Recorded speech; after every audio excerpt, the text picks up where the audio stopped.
Welcome to another episode of the Hospitality Mentor Podcast. And folks, I am very excited for this one. It's been a long time in the making. We've known each other for a while. Yeah. I've got Mary D'Argenes Fernandez, president and founder of MDA Hospitality Solutions, joining us here. Mary, finally, welcome to the show. Thanks for joining. Thank you. It's great to be here.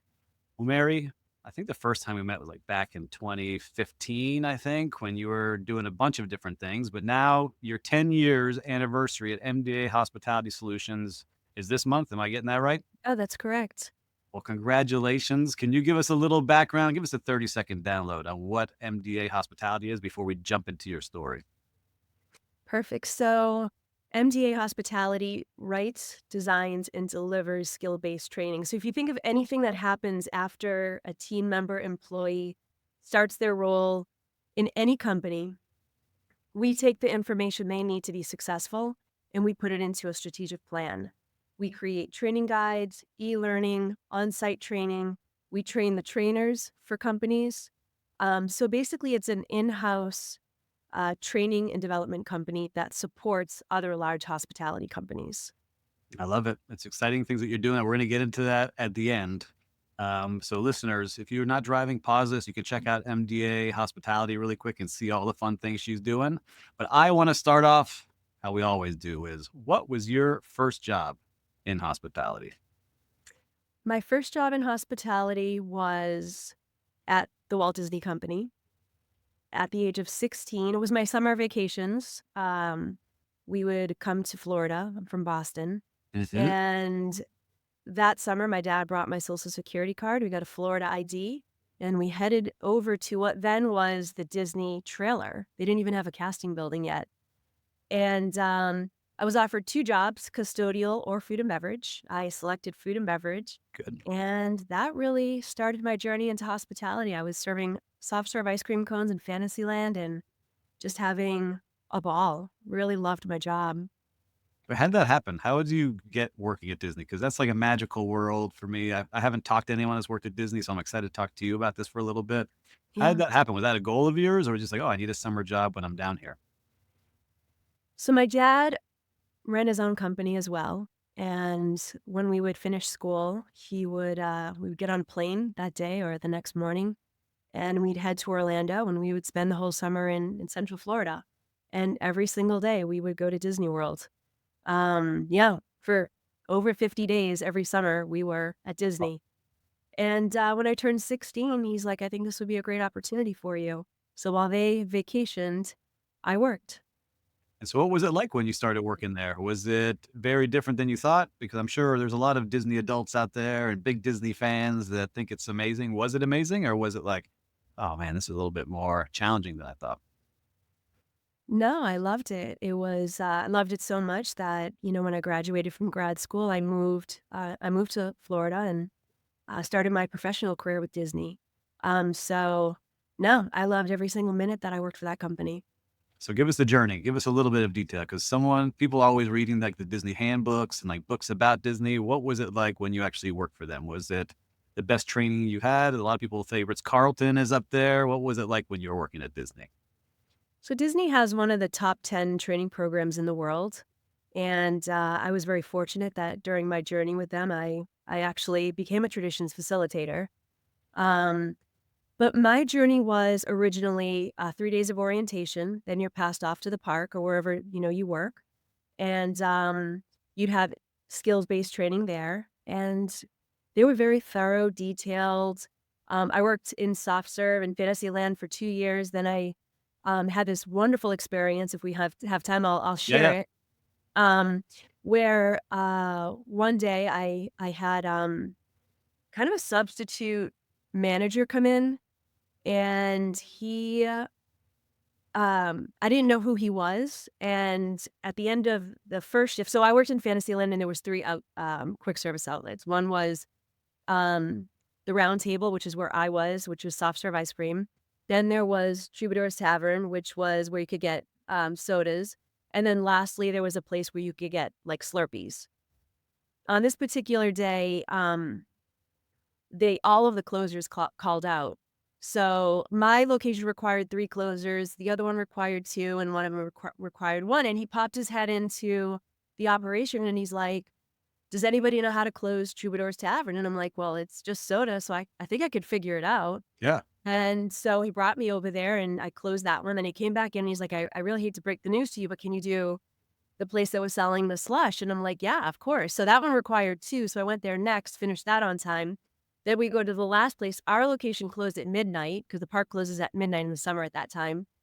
And, so I started closing, what 3 people would normally do. He came in at one point, tried to help, cups fell on the ground, he was making a mess, and I'm like, "I think I'm good, I really I'm okay here." And so at the very end of the night, we got out on time. He came over to me and he's like, "How old are you?" And I said, I'm 17." And he said, when you're 18 years old, you can leave quick service and you can work in another area." And I said, "Yeah, I wasn't really aware of that." So he gave me his business card and, he said, "Next year when you come back, you give me a call." He said, "Just tell me where you wanna work."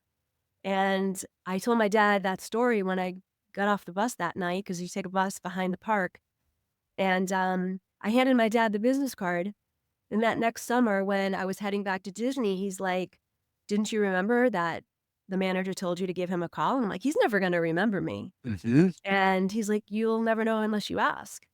So I gave him a call and he remembered, and he's like, "Where do you wanna work?" And I said, "Well, my favorite location is Town Square on Main Street. I'd love to be a server." And he put a sticky note on the desk and he said, "Basically hire her." And I had the job. Amazing. All And because you're a team that's really player. why, yeah, that's really why I ended up staying with Disney for as long as I did. All because of that one decision. Because you could have been like, "Nah, I gotta go. I'm not gonna help out." You see? It's those little moments in life that I love that story that you share with us because you never know how you could have Yeah. gone. And so you're doing that. You're there for, if I got to my notes here, for almost 6 years at Disney. Yep. How far up the chain do you go as you work at Disney? So I actually worked at Disney for almost 15 years. Oh, okay, 15 years, yeah. Now, I have my management experience as being 6 years. Got it, got it. So, I was it's called CT, which is casual temporary. I Mhm. did that for about, I think it was 8 or 9 years, and then I became full-time, and then I became salaried. So in total, it was just under 15 years with That's Disney. amazing. And so you knew it, so Disney kicked you off. You wanted to be in that world of hospitality? Is that what happened as you were 16, 17, 18? "I'm gonna go do this," and then you told your parents or your dad? No, actually, I was No? pre-law in, Yep. college. I thought I was gonna go to law school, and then I Mhm. remember my freshman year of college, my dad said that would be the biggest mistake I ever made in my life. Um, I didn't his explanation was he felt I was just too creative for that. I Mhm. don't know if I agree. I didn't end up going into law, but, yeah, I studied business afterward. I got my MBA and then went to Disney and started my managerial career. Amazing. See, we're similar. See, I was studying my to be a lawyer, but I got to my junior year and I was like, told my dad, I was like, "I don't like this." And he's a lawyer. He's like, "Well, if you don't like it now, might as well make that change to find something that you like because you got one time to work all these places." So as Yeah. you're becoming a manager, what was the difference? Because a lot of people, there's career servers and that's awesome, and career bartenders, they're amazing. But then you make that change to management the first time. What was that like when you did that? I mean, there was no question that's what I was gonna do. I always wanted to be, a leader and run an operation, and, I find a lot of joy in that. So, it was never to be, a career server. I always wanted to progress. And so as you're doing that, how far up do you get as in Disney? You become a manager. Are you managing just one place? Are you doing multiple locations? What was it like? So, my management career started off in what's called Main Street North. I was 25, 24. And, that consists of, if you know Disney, it's, what is now Starbucks. It used to Mhm. be the bakery. Yep. Um, it's the ice cream parlor. It's Casey's Corner across the street, and then there's a small restaurant called Plaza. So, there were 5 managers, and that operation opens pretty much when the park opens, and it stays open for an hour after the park closes. So, we were the first ones in and the last ones to leave. I was there for a year and a half, and then my leader came to me and said she really wanted to move me to another restaurant. So I went to Liberty Tree, And then you cannot be promoted at Disney unless you've been, at least at the time, you couldn't be promoted unless you were what's called a restaurant guest service manager for 3 years. Wow. And on my third year exactly, I was promoted to an area manager. So I was like roughly 27, 28 at this time. And then I was put back to the front of the park, believe it or not, I was back at Tony's. And I was asked actually in my interview, is there any place you would not want to go? And I said, well, I spent so much time at Tony's. The only place probably would be there because I know everyone. Yeah. And I went on an international, I studied international business in the Netherlands for um, about just a small stint during my vacation. And I was 2 weeks. And I came back. And when I returned that day, they brought me over and they said, oh, you're promoted. And by the way, you work at Tony's Town Square. So it ended up working out perfectly. It was great to be back with everyone. See, I love it. And so for a lot of listeners out there, especially me, because now I'm going to Disney all the time with my kids. Is it true there's all the tunnels down below and all Yeah, these things that are like secret entrances? Is there like a little story you can leave us with before we continue on your journey? absolutely. My office was in the tunnel. I you don't enter the Magic Kingdom as a cast member unless you go through the tunnel because, little secret for you, when you get picked up at, I think it's called property control. Gosh, it's been so long. You get picked up and then you get brought on the bus to behind the Magic Kingdom, right behind the castle. We get dropped off there, but it's the one level lower, and that's the entrance of the tunnel. And then you find your way through the tunnel through markers on the wall, and each land has its own color and insignia. So that's kind of how you find your way. But my office was in the tunnel. So cool. You see, you work in a place like hotels. Like, yes, a lot of people go to those hotels, but Disney, you get to be in a place that so many people walk through and go to and hold special. Like, I'll be going back. You still go back? Or I you? moved back. I'm actually living in Central Florida again. Oh, So yeah. There you yeah, go. But do you go to the park now with your kids? Are you going or not? every Friday night, and I see the fireworks from my backyard. Look at you. I love it. I love it. See, I'm gonna get some tips from you on our next visit coming up in a couple of months. Anytime. So, all right. So you're at Disney. You have a great time there, but then you make a move down to Miami Beach, the place that I know well, that you worked, which is the Lowe's Miami Beach Hotel. How does that Yeah. happen? Because a lot of people stick with Disney. They're there for their entire career. How do you start making that move? Well, I probably would have stayed there my entire career, but I ended up with someone at Disney, and he left and moved back to Miami, where he's from. He's uh, Cuban American, and we ended up getting married 7 years later. But yeah, that's kind of how I left, is because he wanted to move to Miami, and I said, okay, I'll go. You see, a lot of people on this podcast have left for love. They've made moves and done different things. And so you get down to Miami Beach and you're there really like in the heyday of Miami Beach. Yeah. What was it like? 'Cause I don't think I've actually asked you these things about Lowe's. What were you doing there? How did you get a job there? So, I really didn't know much about Miami at all, Yep. and I didn't even know my way around, but I applied at the Lowe's Miami Beach. Jeff Klein, who might be listening, Yep. he interviewed me, and he's like, "I just interviewed someone last week or a month ago or something like that." And he's like, "He also worked at Disney," and I was like, "Oh, I guess yeah, that was my boyfriend at the time." And he's like, "Well, we can't hire both of you." And so as it turned out, they picked me, and I felt incredibly bad, but, yeah, that's kinda how that worked out. And I was an area manager in Lowe's at Preston's, and I think it was called the Hemisphere Bar, Hemisphere and Lounge. Yeah. yeah, the Hmm. Hemisphere Lounge, and then the coffee shop. Yep. And so you're there. Jeffrey Klein has been on the podcast. So we all love him here and he's told his story. So you're working there for, I think, like a year and a half. Yep. What was that experience like working on South Beach? Because very different working from Disney than going to South Beach. And this is the time in South Beach, the hotel had just kind of opened. It was 4 years old, I think, around that time. There wasn't any other hotels other than like really the Delano, and that was like the first big opening. What was it like for you working there? Well, I always felt like I went from one fantasy land to another. That's kinda how I first felt when I got there. I was like, "This is crazy." But I loved it. I mean, I had such a great time, such a great team. In fact, I just connected with Chef Mark earlier last night. I mean, I speak, we Yep. connect all the time, and he's been a great mentor in my career. In fact, he's there today in South Florida. But, yeah, we had a dream team there, and I think we had a really good time.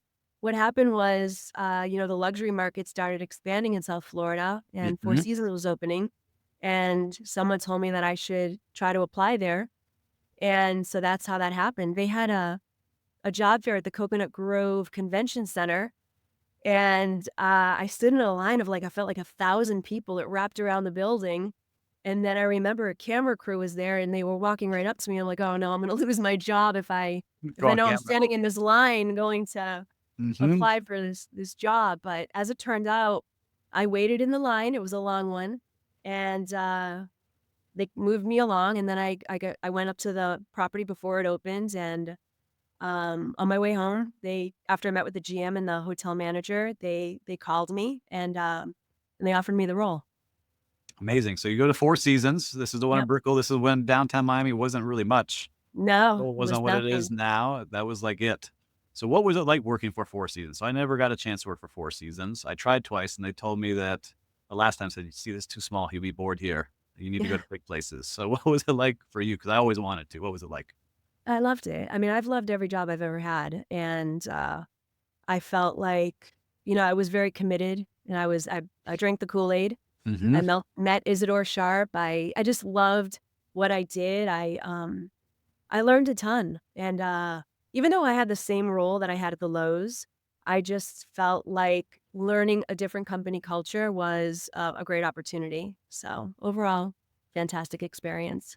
And is there something that sticks out from Four Seasons compared to some of the ones before from Disney or Lowe's? And I'm gonna ask you because you've had some other good experience. But was there something from that? Because it's always winning awards. Was there something that really sticks out still from Four Seasons? The level of attention to detail and excellence and striving to be the best and, relentlessly pursuit of that goal. That Yeah. was inspiring. I mean, my GM would sit in the front of the restaurant, and if he saw, like, a hanging cord, he would point it out to me and make sure it was nothing was out of place. Yes. And, when you strive for excellence and perfection, there is it it's just so much work goes into that, and it's kind of the part of our industry that I feel like is not, I don't wanna say there's a lot of positive in it, but I think that that level of detail is just, I think, misunderstood from the outside in terms of, like, what it really does require to remember guest preferences, to follow up on those, and just to make everything so perfect for a guest stay. Yeah. So you make some moves again, right? And now you go to a place that I work too. So I was always 2 years behind you from I know. after you from what these places you work. So you make a move to one of my favorite places, to Mandarin Oriental here in Miami. Yep. Again, you go from Four Seasons to there. Why did you do it? I know why I was making the moves all the time because I wanted to stay in Miami and still move up. Was that similar to you, or was it people recruiting you? How did that happen? I actually have a little, gap in my resume that's not on LinkedIn. So what happened was I was recruited for a position in Puerto Rico, and I did want to move up, and it was taking too long. So I just got a little bit impatient, and I took a job in Puerto Rico. I was a food and beverage director at a Somalia property, Hmm. and, while I was there, my still boyfriend at the time, it took a while, many, many years, he called and he says, "Are you sitting down?" And I'm like, "Yes." And he's like, I just got promoted after I was there for 2 years. I'm sorry, 2 months. And, so I made a choice. I knew that after some time of working that position, I knew that, I would be jeopardizing my personal life if I didn't make another choice. Yep. So I actually flew from Puerto Rico to Miami, and one day when I got off the plane, I had a call from a friend. She left a voicemail, and she's like, "Just wanna let you know our F&B ops position just opened. You should apply for it." And I did. And, I met Fred Fung, another great in the Mhm. industry, and, that's how my career started at Mandarin. So I've this happened to me where I rushed because I got really impatient. I was actually at Mandarin when I was getting impatient there, and I left for more money somewhere, which is, I don't regret anything. But is there some advice you would give somebody listening now that's kind of in that position now that they're like, man, it's been a year. I really want to move up. No one's helping me. I want to jump ship. What would you tell them? I mean, I think you really have to understand your role well. I may have been only with Four Seasons for 2 years at that point, but I 3 times was in the same role. I was at Disney in that same role as an area manager. I was at Lowe's in that role. And then now I was at Four Seasons. So I had well over 6 years Right. and in many different departments. There's always a reason you can say no that someone can't be promoted, but there's always a reason you can say yes to. Mhm. But if there's someone looking for advice, I would say do the best that you can. And, you have to make what decision's best for you, but a year may not be enough in one position to say you're ready for it. Yeah, because I think that's what's happening a lot now. Is a lot of people are like a year in, they're like, I'm ready for the next role. So I think that's good advice for any listener in that role right now. So you get to Mandarin Oriental, another luxury brand. What was it Mhm. like for you when you were working there? Phenomenal. I mean, then I was the number two, working for Fred, as I mentioned, and he was an amazing leader. And I always loved the Mandarin.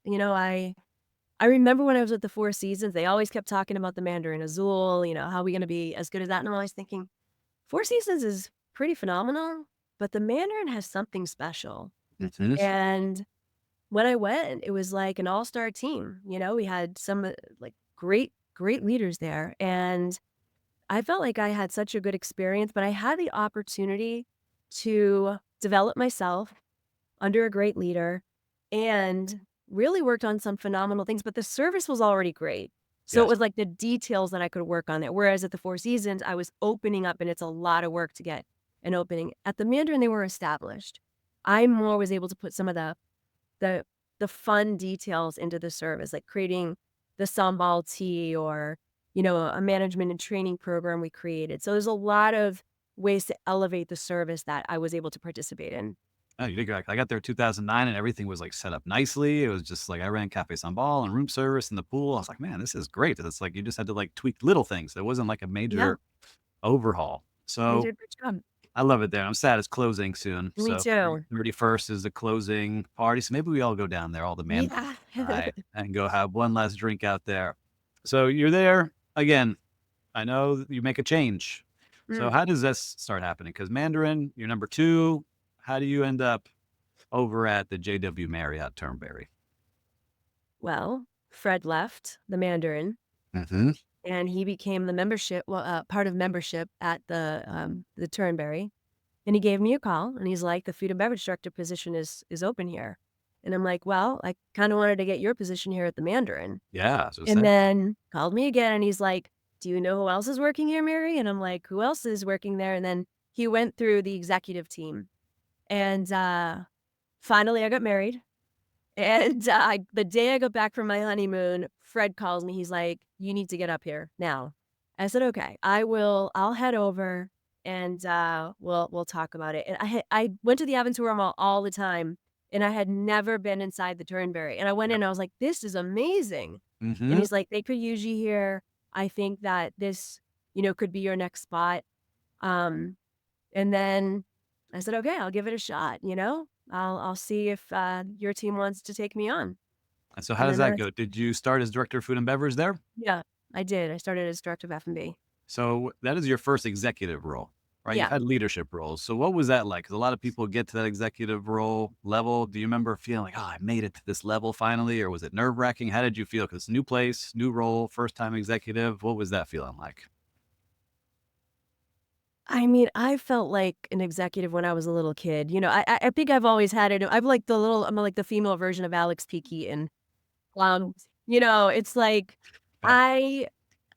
I I don't know. I've always I mean, I told you I started working at Disney when I was 16, but I had a paper route from when I was in elementary school. I was constantly finding ways to be an entrepreneur, and so I was ready. I was ready years before that. Hmm. And, you know, I mean, without tooting my own horn, I kinda hit it out of the park.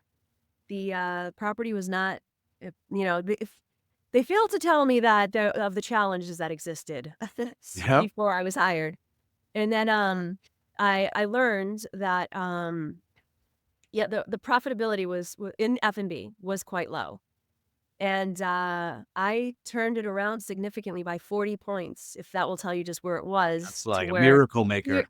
to where it ended in 3 years, because after that, in 3 years, I was promoted to hotel manager, but it was a massive turnaround, to the bottom line.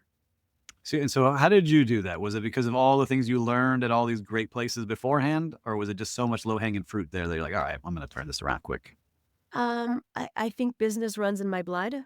And so, my dad ran his own business and my grandfather, and I've been working with them ever since I was a little kid. So, and I've always been taught the value of a dollar. And so when I see money not being spent properly, I look at when I work in a company, I'm responsible. I'm a steward of their money. And therefore we have to find ways to get better. And, whether it be the way we run labor or how we're buying food or what we're setting the price at and are we competitive, like what are we throwing away every day? It's really important to look at the efficiencies. So I give credit to all of the places I worked previously, but I also give a lot of credit to my family.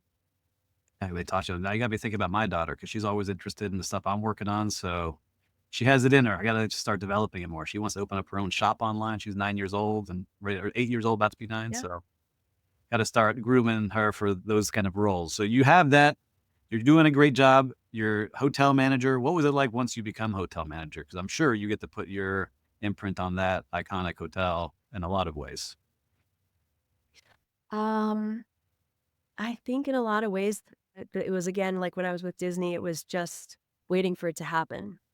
I knew before I became the hotel manager that I was going to be the hotel manager. Hmm. The GM and I had a great relationship, and he's just wait your time, Mary. It's gonna work out, and I did.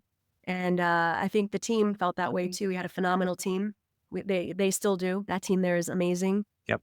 But when you lift people up when they work, they do the same for you. And I think that's the kind of environment we had. I was very lucky to work with them.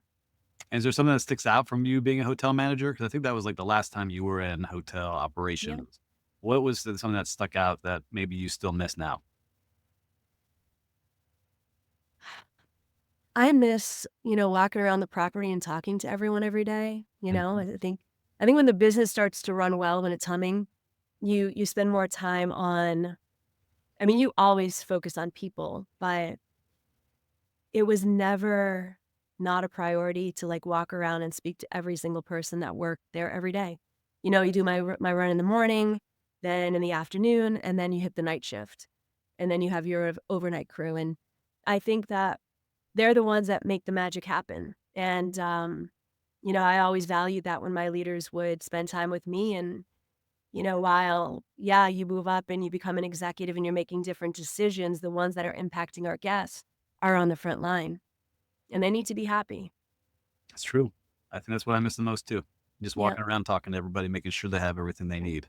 absolutely. So you're doing it. You do a fantastic job there because I would go there. It was always a great hotel. And like you said, there's still great people that all came through there. But then you have some life changes and Yeah. things start changing. Can you kind of give the listeners here what goes on and how you make this change into a little bit different part of the hospitality world? Well, a lot of changes happened to me. Yeah. Um, but without getting overly either emotional or sad, I ended up, so my husband passed away. He had a heart condition. And so I was still pretty young. And then shortly thereafter, I gave birth to my second daughter. So I stayed in my position for another year, roughly, maybe a little less. Um, but I got some calls from some other companies, and one of them was people, the former I think it was the president of Epcot, the former vice president of food and beverage from Disney. She ran all of F&B for Disney. And there was like a litany of people that were working with another company, and they asked me to come on board to work on business development. They all were past operators, but they said, you're going to work 9 to 5, weekends off, Yeah. and and they matched my salary. So, I said, maybe I need to make a change and, spend some more time with my kids, get settled, after that happened to me. Yep. And, and that's why I made the change out of hospitality for a while. Yep. And so what did you end up doing? 'Cause that's when I think I met you. Yeah, that is right. Mhm. I was oh gosh, I forgot the name of the title. I was there for almost 5 years, but it was more or less like, business development consultant where you would find ways where, employees of large companies such as Target, McDonald's, CVS, how do we get those employees back to school? So that was kinda my role, and, how like, what are some ways that we can do that? So I basically signed, relationships between large companies, or I fostered those relationships. Yep, I remember it was Strayer University. I wrote it down here Yeah. where we met, and you got Yep. my staffing company to sign up. I remember you gave a big presentation. I was like, "Man, you" I remember. I was like, "You're so cool, and that's how we met." Yeah. And you were just kept doing bigger things. And I remember we had Yeah. some talks about entrepreneurship, and you had Mhm. that as like your sights set on it. Yeah. Um, so tell me what happens from there. So you were Strayer for a couple of years. You get settled after this terrible thing that happened to you, and you get yourself kind of reoriented. How do you start going next steps after that? So, um, life happens, in interesting ways, and I always feel like there's always this journey, you just have to go with it, and, sometimes you get thrown a curveball. But what happened was, I stayed with Strayer for almost 5 years. About 2 years in, I kept getting calls from hotels asking if I'd be interested in coming back, and I started asking myself, like, "Why are they all calling me? Mhm. And what is it about me that's different? And how do I take that and work with a lot of companies?" That's really how it started. I really was doing some soul searching. I love hospitality. But I also, um, liked the balance that I had in my life. So I really thought about what it was, and that's kinda how I came up with MDA Hospitality. I thought about it for a few years, then I came up with a strong business plan. It took me 6 more months after that. I met with a lot of mentors, asset managers. I shared my plan with them because I didn't wanna be, crazy and doing things that weren't valuable for companies, but I felt it was valuable. I felt like there's a miss in the market and, kind of like we could fill that gap with our services, which I feel we are. It's just a matter of getting other companies to know what we do and why we're so great at it now. Because 'cause it's been 10 years. That's amazing, and this is triggered a memory. So I remember you were in my office, and I introduced you to a guy in Fort Lauderdale, right? And you started working Yes. for his beach properties, right? So I was like, Yeah, I think that was like the very beginning, wasn't it it? Can I was, say that it Steve. was? Dude, yeah, 6 degrees of separation. Right? So I Yeah, remember you came in, I was like, "Hey, I might have an opportunity for you." Now it and triggered a you whole you memory I forgot did. to write down, right? Was his name Yes. Rolf or something? I forget what his name was, but I forget. Pear. Pear, yeah. But I remember you worked for him for a little bit. You tried to Yep. help get some things set up. And so I love it. See, that's why I like doing this podcast. So many fun Mhm. things and good memories come. So you set up 10 years ago, MDA Yes. Hospitality. So what was it that you started off with? So, originally, it was to provide the way I would describe it is that for maybe not large companies, maybe some of those more mid-size or independent hotels, especially in Miami, that could benefit from, learning how to manage their P&Ls and become more profitable and also increase the skills level of their team. So it started out that with a higher level of focus on profitability. Yes. Because I really believe that there's a lot of money to be made and sometimes a lot's left on the table. Yeah, I remember that So from back then. I'm that's going to how it help you get started. up here and I get like a percentage of what I help you make. I remember that was some of the model from way back. Yeah. Yeah. Yeah. And then what happened was in 2017, I got a call and it was actually Chef Mark Erler. And he said, "I'm going to be in Fort Lauderdale. We're opening up the Conrad Fort Lauderdale. Can you pop over and see us?" And I said, "Absolutely. I'll be happy to go over there." And we met and he's like, "I'd really love for you to help us open this grab and go called Cornucopia." And, I was working on the project that you were talking about, Steve, and I had one other. So I was moving along, chugging along with my Hustling. company, Yep. and I was also working my full-time job. So I was doing 2 full-time at the same time. And, I went over and, worked with that team, helped open up the hotel. They had such a phenomenal response from, that training. From what I understand, I would never want to misquote or misspeak, but I was told that particular team scored some of the highest internal team member satisfaction scores. So that kind of just rippled off into other projects. They first came one at a time, and then it became, a lot. It's amazing. So yeah, yeah, All within that hotel or within the brand of well, Hilton? all within the brand of Hilton. A lot with in 2018. I spent a majority of my time on the road, going to a lot of Waldorfs and Conrads in the United States, Colombia, and it was absolutely amazing. And working on training and development, and I'm very grateful for that company and others for trusting us and allowing us to work with them. I really do appreciate it. Yeah, so Chef Mark Erler he is or he was the corporate director for Hilton. Is that really what got you through to all these places? Because he vouched for you? Or was I it think you that started was meeting other people? I think that was the link in, absolutely, like, I think, him knowing me and about my company and always, being a supporter, but once you get in, you have to work, It's like No, you gotta perform. Yeah. you have to perform. So it's always helpful when you have, um, a network of wonderful people, but at the end of the day, it's a business and they need to see the benefit of the work that you do. Yeah. So I That's always amazing look because at it that way. you met him at Lowe's Miami Beach Hotel, right? Yeah, exactly. So you see, you Yep. just never know where somebody Never might know. be, and you were talking to him 10 years before that when you were working there, so it's amazing to see the connection, and Chef Jorge Ramos has been on the podcast, was also Yes, I love him. so he's Mhm. doing big things now because of Chef Mark Erler. It's just Yes, amazing to see who can impact different things in absolutely. this And I think industry. it's really important for, I feel like I've been blessed to have some phenomenal mentors, but the mentors that, like, one thing that's wonderful about Chef Mark is that he is always thinking about other people. So he knows the ways to get the right people on the right team, and he knows how to capitalize off of that, but he's thinking about other people. Mhm. And not always that benefits to him. It might benefit another friend of his or another business, but he's always like a connector. So I really appreciate that him about him. All right, well, shout out to Chef Mark. I got to work with him only a little bit. I wish I got to work with him longer, but I always liked working with him. So now, all right, you started this way. You started kind of breaking into Hilton more and more.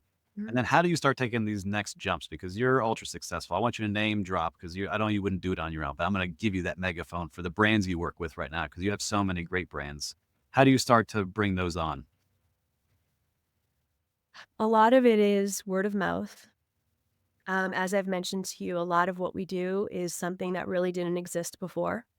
So if you were to think about what we do, it's that skills-based training that exists after an employee goes through the orientation. And oftentimes what happens is that they might be paired with someone in a property, and then they're going to learn the way that that particular team member trains them. Right.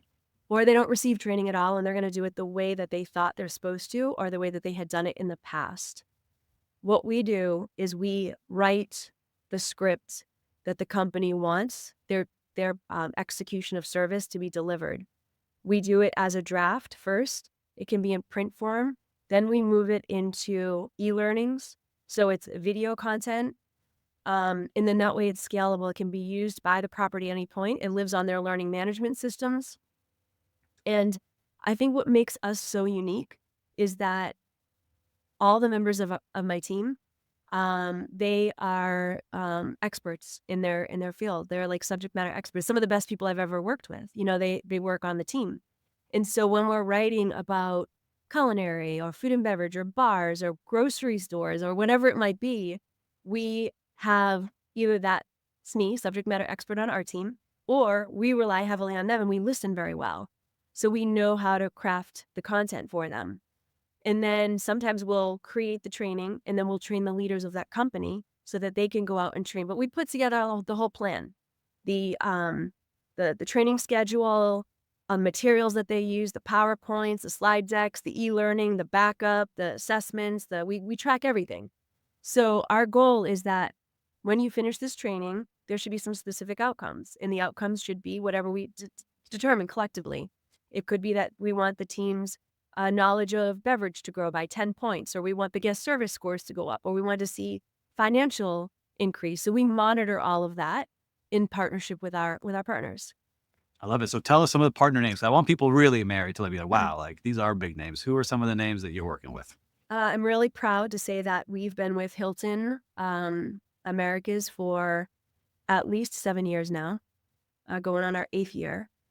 We also work with their brand team globally. So we have for about 3 years now, 2 to 3 years, we partner with the brand to write for Waldorf Astoria, Conrad, LXR in all divisions. So it would be food and beverage, rooms division, retail, meeting and events, recreation, spa, fitness center. So we look at globally how, and in partnership, it's very much directed by the way that they want it, but that we help write it. One of the skills that we have is that we write very simplistically. We're very detail oriented. And, there's members of our team that have a background in um, television or radio or writing.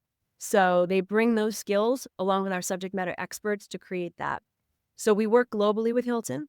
We also have a phenomenal relationship with Great Wolf Lodge. We've been with them since 2022. I'm so proud of that. Hmm. I think our it's just such a wonderful relationship with them, and we support food and beverage is how we started. That's usually how we start with most companies, and now we work with retail and attractions.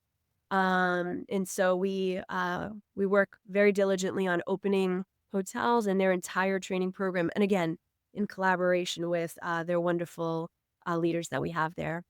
We also work with the Fresh Market. We've been working with the Fresh Market since 2019. We opened up a few concepts within some stores for them in Greensboro, North Carolina, Palm Beach Gardens. And then we supported them remotely with the development of the 5S, which is when you walk into the grocery store, what do you see? How does it look? What is the planograms? So we developed all of that in collaboration with them. We're still ongoing with them right now, and we're working on some projects with them. If you need me to do a And then secret shop at the Miami Beach location, you let me know. I like going in there all the time. we don't do too many secret shops. Yeah, go in. Typically, they have other Yeah, auditors that yeah. do that. No, I go in there often. I like going in there. I like Fresh Market's vibe. So if you're part of that, thank you, Mary. I appreciate you and make it a nice shopping experience. And I'd love to mention one other big one. It's Next Hospitality. Next Hospitality is um, it's former vice president. Well, I didn't work with him at Hilton, but Doug Zeef, and he has like so many companies, 5 or 6. He's another serial entrepreneur, but he helped us with Turtle Bay, which is in the North Shore of Oahu. Hmm. Um, he also was a great collaborator on many of the projects that I mentioned. And right now, we're opening up a restaurant in Ann Arbor, Michigan, with him. It's called Echelon Kitchen and Bar. And fingers crossed, we're going to be working with a really large company in Italy. So we're really hopeful that that will happen. And then also just on the immediate horizon, we will be adding an Italian restaurant to a casino in Philadelphia. So we're packed all the way through the end of the summer. And one huge one, I want to mention this, Yes. is we are going to be part of the reopening of probably, I believe it's the largest hotel acquisition in history, which is the Waldorf Astoria, New York City. So that's going to be opening soon, and we are super excited to be part of that project. That's amazing. I've been reading all the news, the $1 billion renovation, all the big things they're doing in there. So you Yep. being there, even better now. I love seeing that. So that's really exciting. So when does that start off for you? When do you start working up there? We always work at least 5, like, if it's a client, if it's a partner that we work with on a regular basis, we can start 5 weeks before the on-site. But with really large projects, we start a lot earlier. So we're already starting that process. And stay tuned because I can't say much more on that right now. But once I can, I'll absolutely share. We'll be cheering you on over here. And so you kind of give us a lot of things. I'm pretty sure this is probably what you're most excited about. But is there something other than what you talked about that you're most excited about this year with 2025 starting?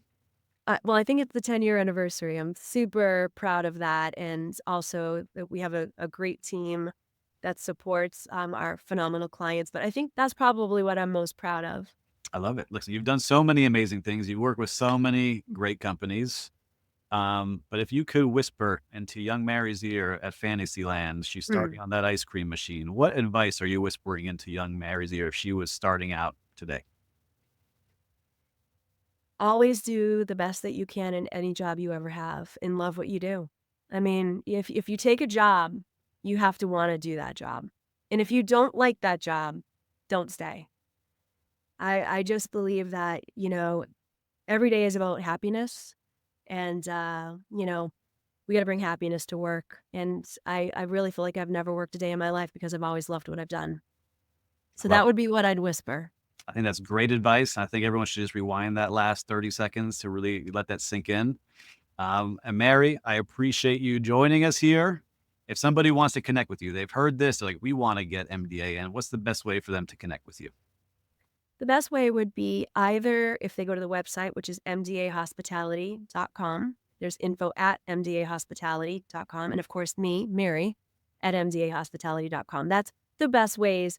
And we would love to partner with any company that's looking to increase their team member satisfaction and increase the execution of their teams. And I'll have to say that, whenever we work with a team, they're always happy. Can I give you one last story, Steve? Yeah, Do you have time absolutely. for it? Give it to me. Yeah, for sure. So we were part of the reopening of the Arizona Biltmore back in 2021. Hmm. And after we did that, I sat down with the general manager, Abby Murtaugh. If she's listening, she was wonderful.